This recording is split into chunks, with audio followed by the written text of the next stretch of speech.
Thank you all for being here tonight. It is important to be educated on the issues before you undertake activism, because that is so much more effective and so much more convincing to the opinion leaders and especially the lawmakers that you are trying to communicate with. They are so overwhelmed with information. You can never assume that they will have had the chance to become educated on an issue themselves. And I know a lot of you have found that out on other issues like Common Core and some other things. While Massachusetts is most definitely an attractive place that many people coming here illegally or staying here illegally are seeking out, we know that from government intelligence reports. I believe there's a reason why Massachusetts does not have the same policies as California or Connecticut or even Maryland, certainly not Illinois. And I believe that's because there are people like you who have been active and been able to prevent some of the worst policies from taking effect. And that's a tribute to you all and the causes that you've been involved in and the work that you've done. And the reading that you've done to be able to communicate this in an articulate way, and it's very, very effective. Tonight I wanted to focus on three different things. I wanted to bring you up to date. A lot of people have been interested in the status of the president's executive actions, and I'm going to talk a little bit about what's going on here in the Commonwealth of Massachusetts, and spend a little bit more time on something that has always been out there as an immigration issue that most people have not realized is an immigration issue. It's been dormant for a long time, but has come to the forefront of issues, and that is the matter of trade agreements, which I know a lot of people are like, what does this have to do with immigration? And I will definitely explain that. But that's, I just want to spend a few minutes, first of all, on the lawsuit in Massachusetts. Last week, there were arguments before the Fifth Circuit Court of Appeals, a panel of 3 judges who were considering a request by the Obama administration to lift an injunction that one of the Fifth Circuit federal judges had imposed to block the president's actions that were announced in November to give amnesty to about 5 or 6 million people living here illegally. And there were about 12 executive actions that were part of this. But the judge issued an injunction because 26 states around the country sued the federal government and said, you can't do that. Essentially. I mean, the president has been acting with his pen and phone very vigorously for a couple of years now, and finally a group of states got together and made a persuasive case that the judge said, we've got to hold, the constitutionality and the process here have to be considered. And so they've put that injunction on hold. I listened to the arguments. Often what was happening last week was that the Obama administration was asking this panel of judges to hear their request to lift the judge's injunction against the executive actions, saying that, and they made basically 2 arguments.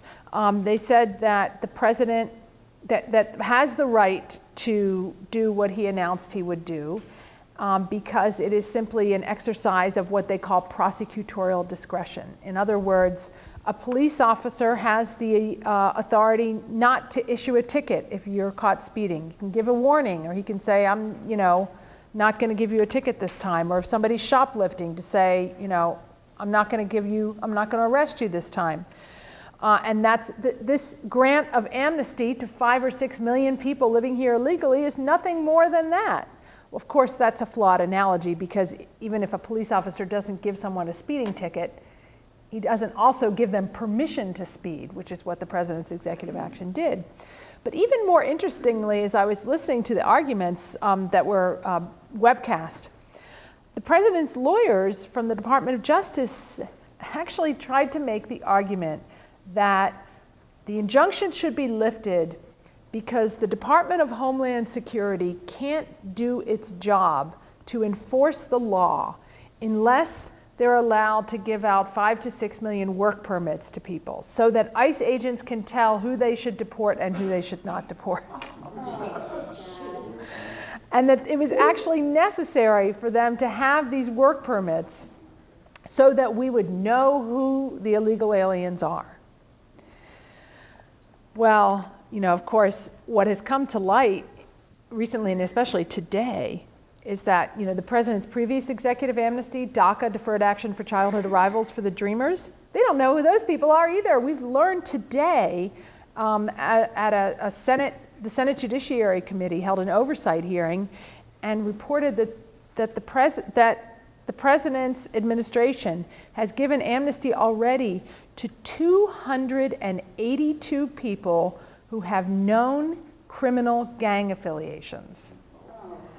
And so far, one of them has already been charged with the murder of 4 people in Charlotte, North Carolina.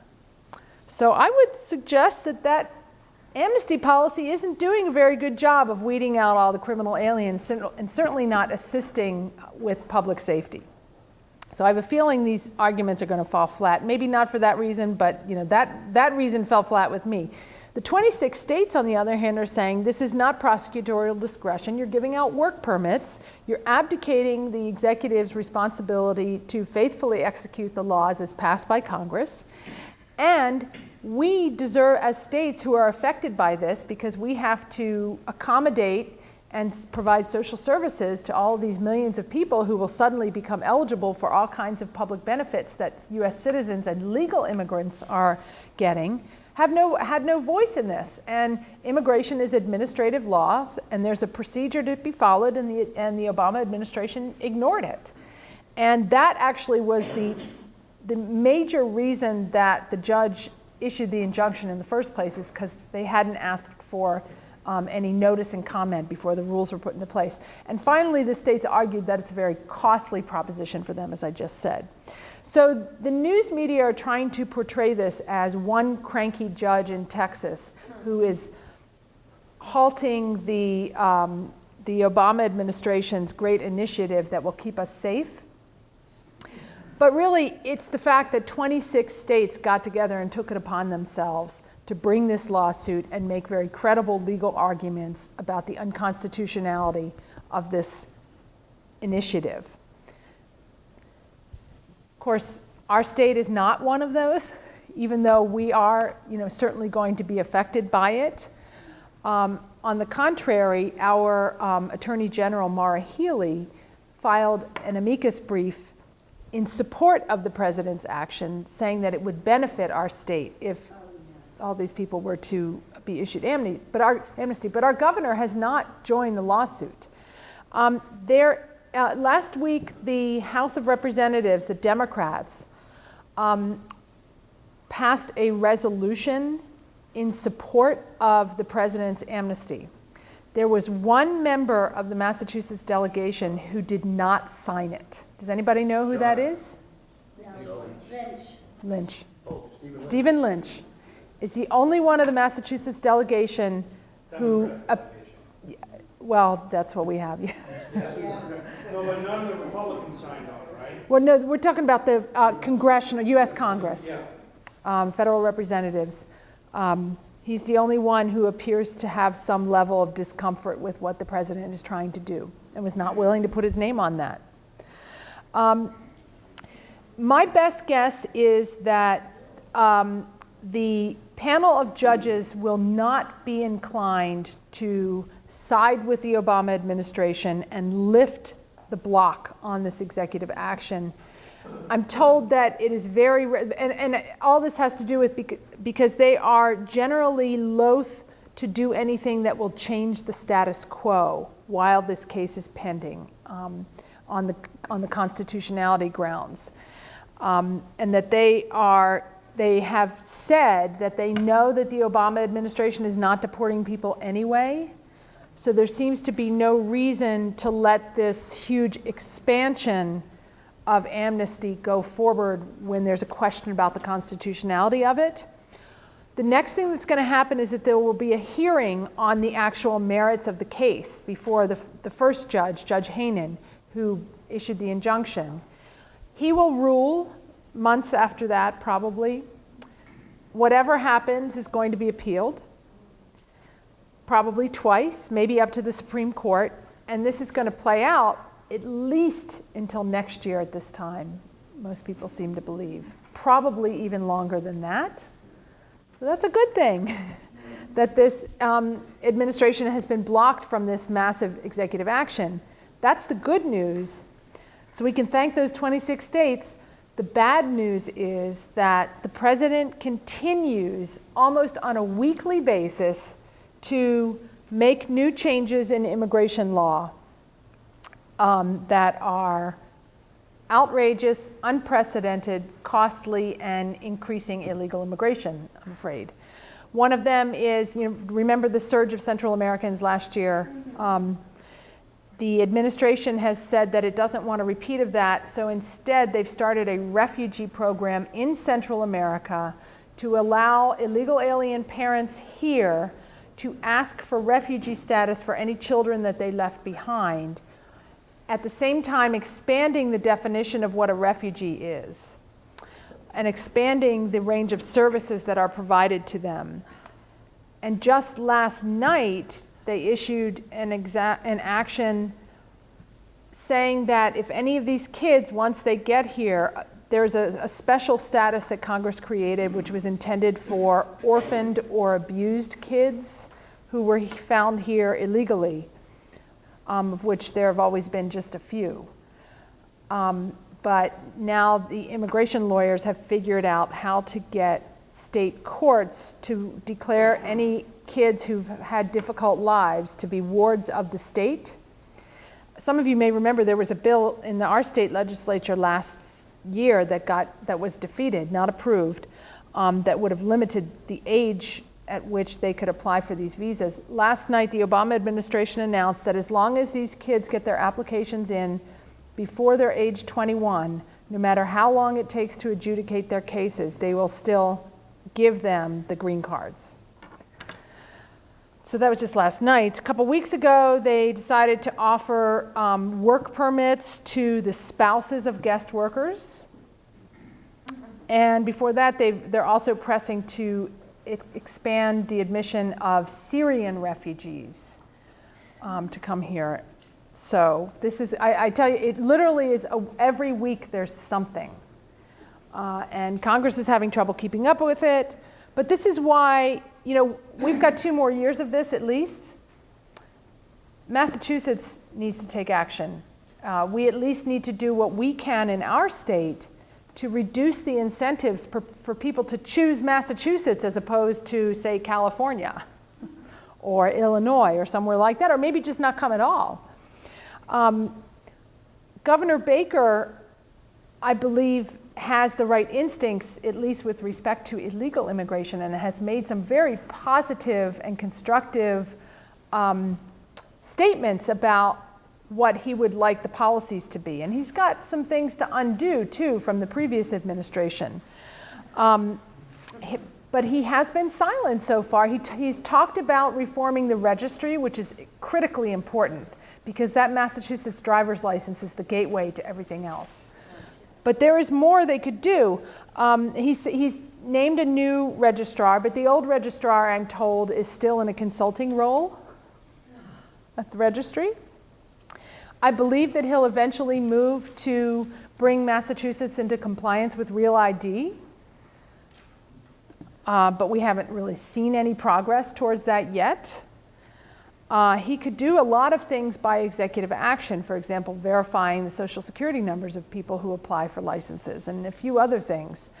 But we haven't seen any movement in that direction yet. He could implement E-Verify for state agencies and contractors. And he could undo Deval Patrick's policies that were hostile to secure communities and essentially tried to sabotage federal immigration enforcement efforts, especially with respect to criminals, I suspect that those probably will go. Maybe it's just, they may have happened already, but one of the most important areas that is badly in need of attention at the state level is the issue of providing social service benefits to people who are here illegally. And these are benefits that are not required by federal law. I'm not talking about emergency health care or anything that's of a humanitarian nature. But the most notorious benefit that illegal aliens can get here, and people with this quasi status that the president keeps giving people, is public housing benefits. And possibly this afternoon, one state rep, Shauna O'Connell from Taunton, introduced an amendment to the budget resolution that would change the policy so that every applicant for public housing benefits in the state would have to demonstrate the same eligibility that you have to do for federal public housing programs, and that is you have to have a social security number or show that you have legal status. It's a very common sense thing that you really, it's like, why aren't we doing this already? But we know that we are. We've got Auntie Zatuni, everybody's familiar with that case. And Massachusetts, as a matter of state policy, has been providing public housing benefits. In the meantime, seniors, veterans, disabled people are closed out of these programs, which are scarce. If ever there was a zero-sum game situation with respect to providing benefits, public housing is one of them, because there are only there's so many dollars to go around, so many places where people can go. And so US citizens should have priority for them, followed by legal immigrants who've been here for some time. Under federal law, even legal immigrants can't get these benefits until they've had a green card for 5 years. But not so with our policy here in the state. So when this amendment became public, the main immigrants' rights group, MIRA, held like a big rally on the states at the Capitol saying that victims of domestic violence were going to be thrown out on the street, and all kinds of people were going to be tossed out of public housing on their ear, and children would be left homeless because of this policy. And my understanding is that even some members of the Republican caucus began to get cold feet about it.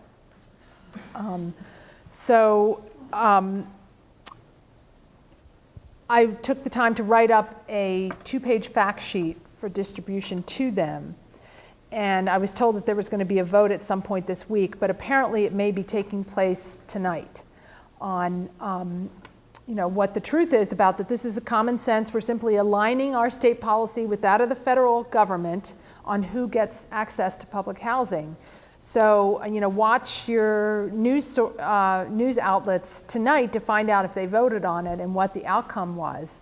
And we'll have to get the list of people in the House and how they voted, whether they, think it's better to allow illegal aliens access to scarce benefits that are, when we have seniors and vets and disabled folks who are not. This, again, is a policy that could be enacted by the governor himself. If he chose. So depending on what the outcome of this vote is, I think will be give us some ideas on how to move forward with this idea. But this really should be one of the top issues that the legislature is dealing with. When we're faced with a budget crisis, we're faced with the prospect of more and more people coming here illegally and being granted quasi-legal status by the president. This is unsustainable.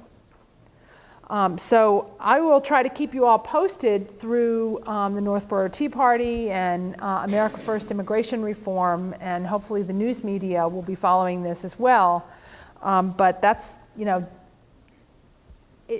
if we have that much trouble talking about what is a common sense issue, unless citizens and voters start communicating with the legislature, they're just going to crawl under a rock and not, want to take on this issue, because there will be protests unfair maligning of the proposals from the immigrants' rights groups, and that, you know, we just have to deal with. But if the voters have a chance to find out what's going on and register their opinions with lawmakers, then we can make a difference. So let's move on to trade agreements. And afterwards, I'll take questions on any of these topics, but I wanted to spend some time on the trade agreements because it is something that has... Should we show the video now? Yes, I just wanted to by way of introduction, talk about this. How many of you have heard about the trade agreements that, in general, that the president is promoting? Okay, so, and there are really two issues involved here. One is the trade agreement itself, which is called the Trans-Pacific Partnership, which is a free trade agreement with 12 nations, including the United States, to liberalize trade. That's the stated goal.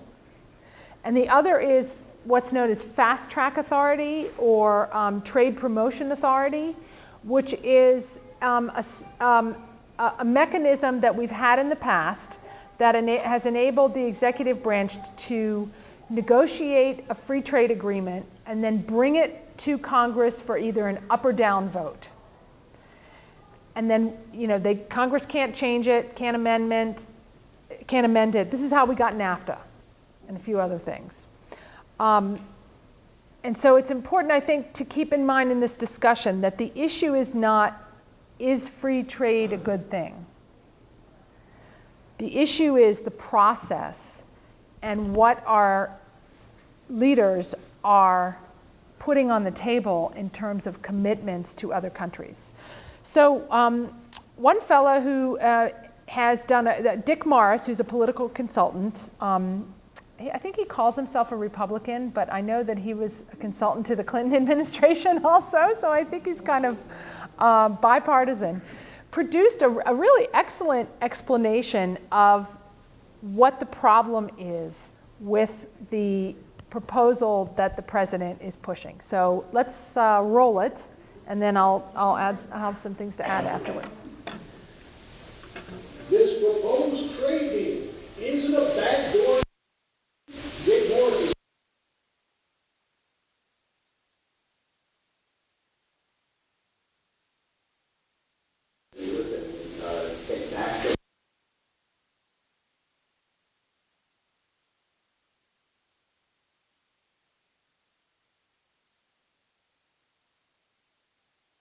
come on, Australia.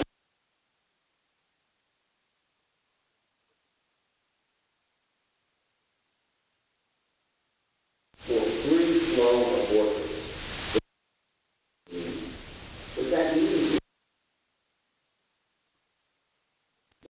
is Congress would not have the authority to restrict immigration because a treaty supersedes a statute under our Constitution. In Power Grab, the book you were talking about, we warn that Obama is going to try to circumvent the legislative process and use the treaty-making authority to do stuff that Congress can't repeal and a future president can't change. And as he enters the 7th year of his presidency, that's what he's focused on. This deal, under the guise of a trade agreement, saying, oh, it's another NAFTA. Well, the left opposes NAFTA, but I supported it, and I still do. But the point is that under the guise of NAFTA, it's providing for unrestricted immigration within these 11 countries, which means any Mexican can come to the United States legally, stay here, be naturalized, become a citizen, and vote. So this becomes the stealth approach to amnesty. Not just amnesty. Amnesty is for people that are already here. This says, come on in. This says that anybody in Mexico can move to the United States anytime that he wants. And the Congress can't do anything about it. The Constitution enumerates the powers of Congress. One of them is immigration and naturalization. This supersedes that, and it does so for all time, because you can't repeal a treaty unless the other 10 signatories agree. And it's even more important than that. I'll get to this in another segment later on. It also could become the way to get climate change in. He's taking the whole legislative agenda and putting it in a treaty getting it ratified, and then it becomes as good as a constitutional amendment. So, yeah, it's an all-purpose constitutional amendment, really like a trash compactor for the Constitution. It all goes back to what the Europeans did in the European Union. They couldn't pass it in any country, the new Constitution. So what they did is they signed a treaty, and they put the whole thing in a treaty. And treaty-making powers are far more executive. And in this case, Obama's putting it in a treaty and asking Congress to approve fast-track authority. The idea that with all the power this president has grabbed, the Republicans are about to give him fast track, which means he can do any trade agreement he wants and ratification is almost automatic. And the Democrats are opposing this. It is entirely Republican votes that are pushing it, and they just don't understand what's in the damn bill. So the bottom line on this whole situation is Republican legislators, members of the House, members of the Senate especially, better take a closer look at this deal, and you're saying everybody within the sound of our voices needs to pick up the phone and call Washington right now. And particularly if you have a Republican senator, call them and say, I'm a Republican, and I oppose the Pacific Trade Deal and the Fast Track Authority because immigration is in it. And the immigration would be unlimited. It would supersede the It would Constitution. take away Congress's power to limit immigration and vest it in a treaty that we can't alter instead. The cynical part of me sees members of the Washington establishment on the Republican side saying, here's a way to clear the decks on immigration. No, because they know that all those people will vote against him. They just don't know it's in there. And what Obama's doing, and he's predicted this in Parliament, is he's taking his entire agenda and putting it in a treaty. And then, on top of that, putting in fast track. Fast track says you can't amend the treaty. You have to vote it up or down in 60 days. So, the bottom line is, let them feel the heat, and hopefully they'll see the light.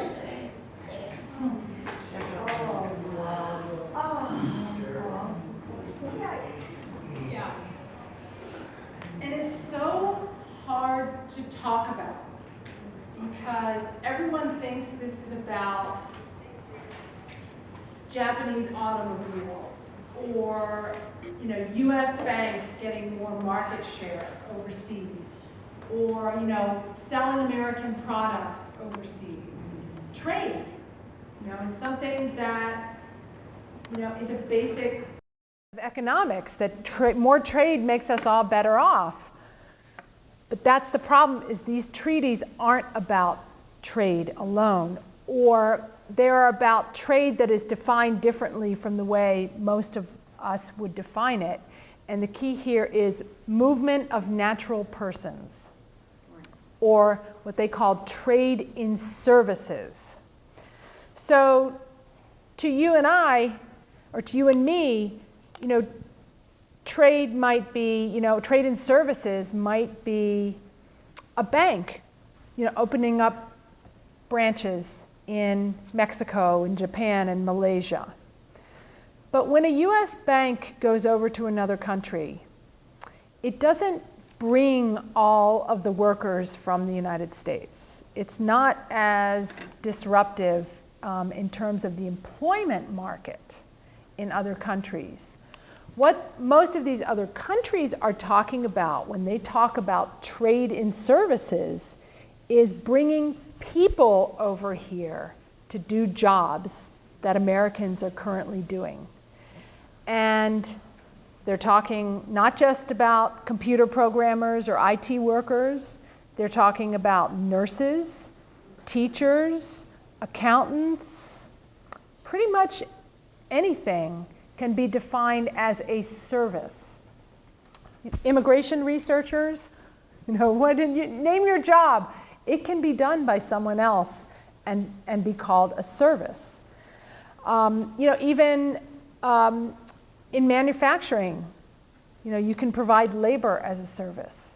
Farm workers are a service. Construction workers could be considered a service, and that's trade.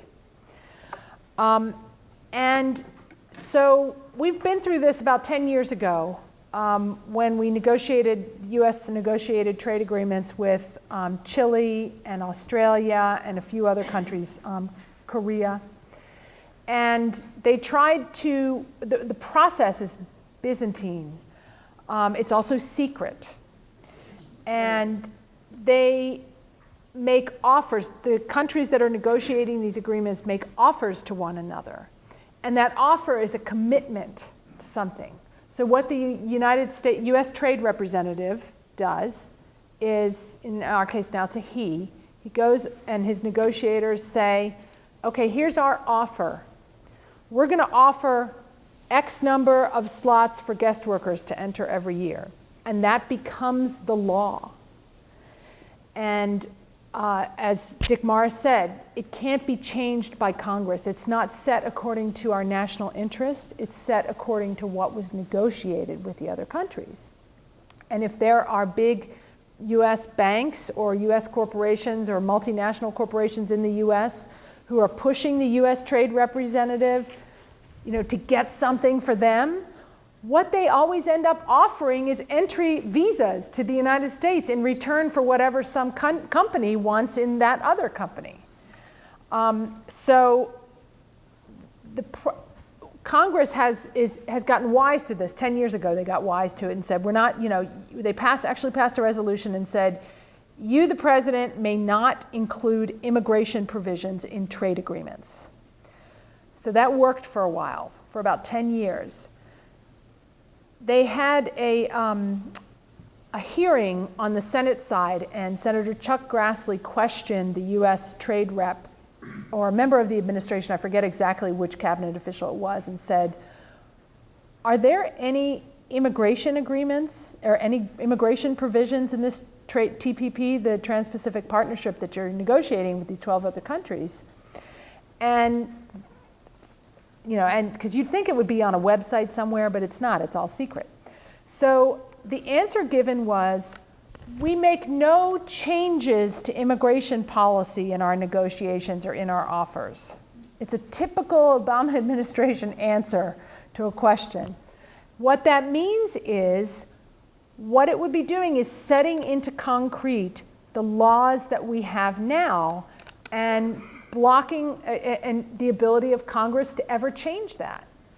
So right now, we accept 600,000 guest workers every year. Just last year, we admitted more than 300,000 professional guest workers every year. And even if they limit it to the professional guest workers, we're talking about, if you're familiar with the H-1B program and the L-1 visa program, which are for people with a college degree. They're not the best and the brightest in the world coming to work here. They're ordinary workers. There's currently a lawsuit. There was a scandalous case out of California. The main California utility, Southern California Edison, just fired 500 of its IT staff and made them train their replacements who were coming in on H-1B visas mostly from India and making less money. And they had to train them or they lost their severance pay. Oh my God. So, and they had to sign non-disclosure agreements forbidding them from talking to the media about their experience. A lot of them, courageous ones, started writing to members of Congress and told them about it. But, this is, I mean, I don't know, I think most of us probably know somebody who works for a utility. That's not a job Americans won't do. But it's a job that they can get somebody in the world to do cheaper. And it's a race to the bottom. So if we make no change to our guest worker laws, what that means is we're stuck with the dysfunctional guest worker laws that we have forever. And it's a one-way street that you can never get off of. If there is, and if you try to change your law, if Congress were to say, well, we're Congress, we're going to pass a law, we want to make it, fewer than 300,000, we think, maybe it should be 200,000 from now on. If Congress changed it, we would promptly, and other countries have tried this before in other scenarios, we would be sued as having breached our treaty obligations. And guess who decides? It's an international tribunal of international trade experts who decide whether the United States Congress did something that will harm another treaty member. They decide. How many people think that we would win in that? It's already been done and we've lost. While under NAFTA, for example, many U.S. states had rules for nurses on the book that you have to be fluent in English to work as a nurse in a U.S. hospital. The Canadians sued us over that and said that that was a breach of NAFTA because we wouldn't take French-speaking nurses to work in certain hospitals. And it finally ended up being negotiated. But this is the kind of stuff that ends up happening. I mean, it's not like we're rivals with Canada. I mean, if somebody feels that their business interests are harmed, then they can, call it an unfair trade action, and it goes to this international tribunal. So this political situation is very sticky right now because the way this plays out is most Republicans tend to sort of knee-jerk support trade agreements. Most Democrats, because of the NAFTA experience, tend to be opposed to them. But it's not clear that the Democrats also tend to vote as a solid bloc. They have been doing that for years now. And so it's not clear yet that enough Democrats are going to, that there may be enough Democrats to stick with what the president is asking for and extract promises from the president about what's going to be in these agreements. And quite frankly, their concern is not about immigration. It's more about climate change provisions and labor provisions and all kinds of other stuff, not the immigration stuff. So if he makes a deal with them on all these other issues, which are important to them, then they could very well end up supporting this. So it's necessary for Republicans to understand what they would be signing up for. Now, frankly, I think the easiest argument with Republicans ought to be, are you really willing to give President Obama a free hand in negotiating anything whatsoever? But apparently they are willing to, and I think a lot of this is coming from Republican leadership of like, we need to show we can govern and be bipartisan and all this stuff. There are core groups of Republicans in the House and Senate that understand what Dick Morris just said, and they get it, and they've been talking to their colleagues about it, but it's not, it really is unclear now what is going to happen. So we here in the Commonwealth have an opportunity, when we've got a delegation that should be opposed to this deal on all kinds of grounds, and probably will be. John was telling me that he's reached out to both Senator Warren's and Senator Markey's offices, and they have both indicated, and also Mr. McGovern, and they have all said, no, we're not in favor of it. But I think they need to be reinforced and hear from people, and this is an opportunity for us to do some outreach to members of Congress that are usually hopeless on immigration, but could to encourage them to stick with their instincts and be against this. I would like to think Mr. Lynch would be completely against this because the labor unions hate these agreements, sometimes for the wrong reasons, but we need a coalition of people. So, and Mr. Lynch is very tight with unions. Now would be the time to start making phone calls. And for those of you that are also looking for other people to call to make a difference, certain Republicans in the House, the ones who have been good on immigration issues, would be the ones to target to make sure that they understand to vote against giving the president these, unlimited authority to negotiate whatever he wants. And second, the details of the there just should not be any immigration offers in trade agreements whatsoever.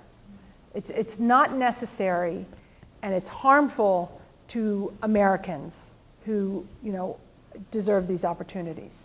So let me just check my notes here and see if I'm missing anything. Certainly India is not part of the Trans-Pacific Partnership. There's a good reason for that too. India has been agitating in international trade forums for the last 10 years, complaining about the United States that we don't let enough of the trade and services in. which is their body shops coming in to work in jobs.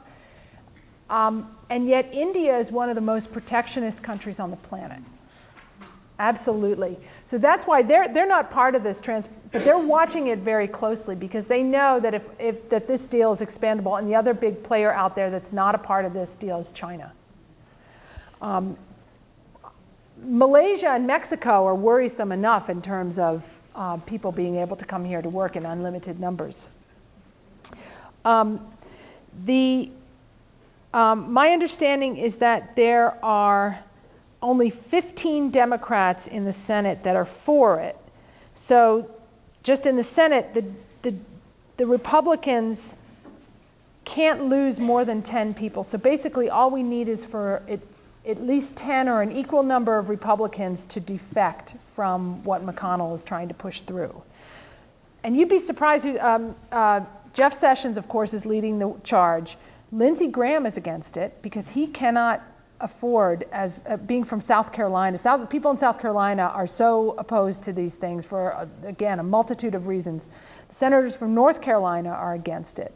But we need to get at least 10 to 12 Senate Republicans to vote against it, and the whole deal's off.